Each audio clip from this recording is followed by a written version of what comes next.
Today, we're looking at a brand new and exciting cinema camera that can shoot in 4K 1000 frames per second or window down and shoot at 2K 1800 frames per second. This is the new Pixboom Spark, an affordable high frame rate camera with a back-illuminated Super 35 sensor with a global shutter.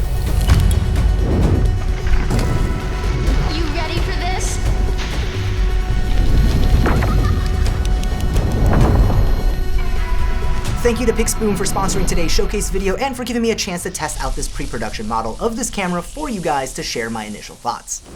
Let's start off by talking about the images that you can get out of this camera. First of all, the camera uses a Super 35 sensor, so I paired it with my Laowa Ranger Super 35 Cine Zoom set to capture as clean of an image as possible to really see what we're getting out of this sensor. When it comes to dynamic range, Pixboom claims 13 plus stops of dynamic range, and while I'm not Gerald Undone with super technical dynamic range charts, from the test footage I shot, I think that the statement holds up well from a subjective perspective, able to capture run and gun scenes easily in harsh lighting conditions in the full sun, as well as extremely backlit scenes without a ton of pre-planning. And thanks to that global shutter, it has an immediate sensor readout, so if you're filming really fast subjects, you're not going to get that jello distortion.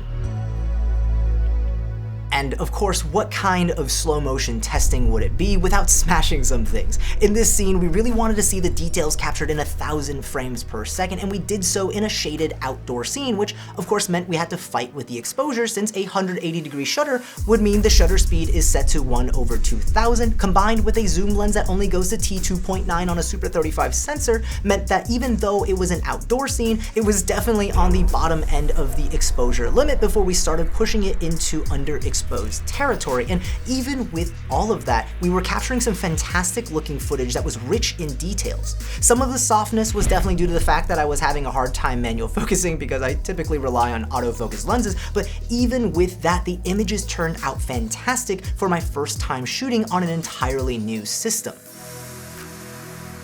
The scene I was looking forward to most on our test day was this night scene with our friend Payton, who was putting on a fire dancing performance, and that was for two reasons. Fire was of course going to look awesome in slow motion, but also because I was curious to see how well this camera's BSI or backside illuminated sensor would perform in a low light scenario.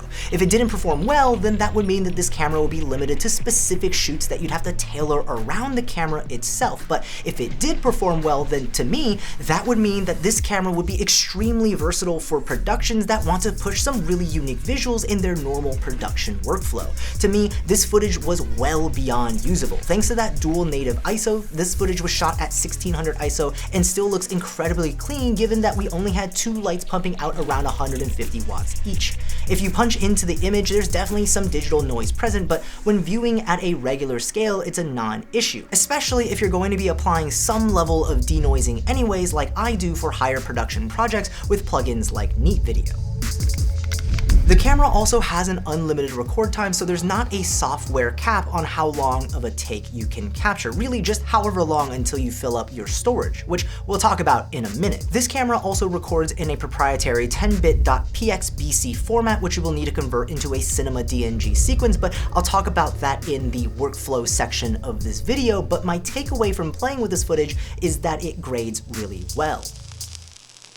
Real quick, since this is a high frame rate camera, I want to talk about the resolution and frame rate options you have. In the settings, I have access to 4K up to 987 frames per second or 2K up to 1820 frames per second, as these are the profiles provided by the manufacturer. But you can see that you can also dive into the settings to create your own profiles with various combinations of resolutions and frame rates. On screen, you'll see the official documentation from Pixboom on a list of the different resolution and frame rate combinations that are possible. And yes, you're reading that correctly. This camera can indeed shoot in open gate at a 3:2 aspect ratio at up to 670 frames per second. So if you're shooting for clients that want deliverables for both 16:9 and 9:16, you can rejoice. You won't have to shoot that scene twice and double the amount of storage you're using.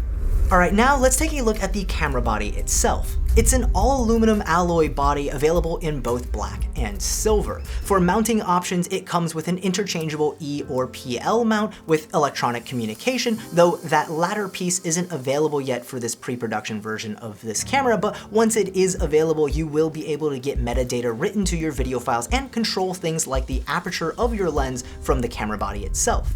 On top of the camera body, there is a 3.5-inch touchscreen display that allows you to change all of the camera settings like resolution, frame rate, and exposure settings. The current pre-production model doesn't have a live image preview of what you're shooting, but the production model will, though I'd imagine most of us would only use this feature as a backup, as you'll have a much better experience pulling focus and checking your image on a larger external monitor. There are physical buttons that can be mapped to specific camera controls as well, which in the production model you will be able to access your settings even faster on the fly during a production. On the side of the camera, you'll find the media storage. This camera uses an M.2 SSD tray, giving you write speeds of up to 10 gigabytes per second to record at these frame rates. As part of the pre-production model they sent me, they included their 2.5 terabyte SSD, which comes out to about 10 minutes of real-time recording at 4K 987 FPS, which is almost 7 hours of 24 frames per second playback.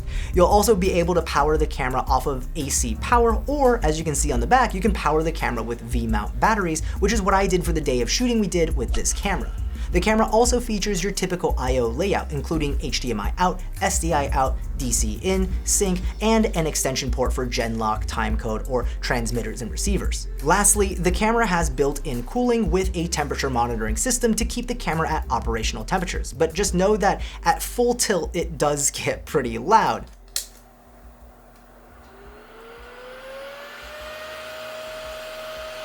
But I think that's a fair trade-off to avoid overheating at these data rates. Now, workflow with this camera isn't going to be as simple as taking your SD card out and then just drag and dropping your videos into your timeline, but it's also not that complicated depending on what editor you use. The first step after you're done shooting is to remove the SSD tray and connect it to your computer via USB-C. Then you pull up Pixboom's own converter software, and I like to just load the footage straight from the SSD to the converter so I don't have to keep all of that footage I just shot, just the stuff I actually want to use. In the software, you can trim your clips and adjust all of the raw-like settings, letting you adjust your color temperature, tint, and ISO settings after the fact, and apply some denoising or compression, but I like to just export it as is with the settings adjustments straight onto my hard drive or editing drive to keep and then, mess with the stuff later. From there, you're gonna get a single folder for each of the clips with all of the DNG frames that make up that video sequence. If you're editing in a program like Resolve, you're actually able to just drag that first DNG file straight into Resolve and it'll recognize it as a video file. But if you edit in Adobe Premiere Pro like I do, you're gonna get an error message saying that the file is unsupported. Pixboom recommended a plugin called Octopus Raw Studio, which is a really lightweight plugin for Premiere Pro that works really, really well. The license does cost $99 though, so just be aware of that. But once installed, all you have to do is drag the first DNG file of each video sequence into your project file, and it imports as a regular video clip, just like that. And now you can edit it as you normally would any other file. So again, not exactly drag and drop, but once I got that plugin, it was really straightforward pulling these video files into my Premiere project. For this showcase video, my primary concern was testing the image quality and the frame rate, as well as that editing workflow to see if this makes sense in my and maybe in your kit to add to your production. But of course, this is still a pre-production model, so they're still fine-tuning and finalizing a lot of those user experience features, but they'll be coming out either with the camera on launch or in Q2 or Q3 of next year. Things like D-squeeze support for anamorphic lenses, the ability to pre-record a few moments before hitting the record button, wireless camera control and live preview on a mobile app, and an improved, more friendly UI. Also, like I said earlier, the camera currently records in that 10-bit proprietary .pxbc format, but Pixboom said that they're looking to add support for 12-bit as well as an Apple ProRes 422 series codec in Q2 of 2026. On top of that, there are a few other features that I'm personally really excited to see, but won't be available until Q3 of 2026, including the ability to load in preview LUTs, built-in camera assist tools to help with exposure and focus, and color profiles like a log profile.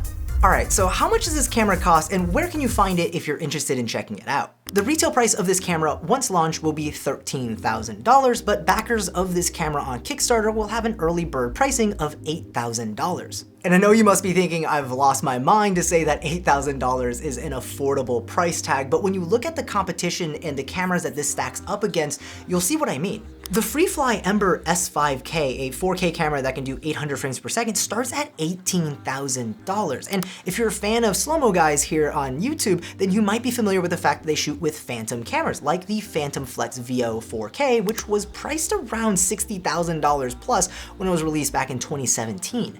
In the world of video production, for a long time, gear like this was really only a rental option, but now companies like Pixboom are releasing these products at a price point that makes sense to own for smaller productions, and I think that's a win for everyone.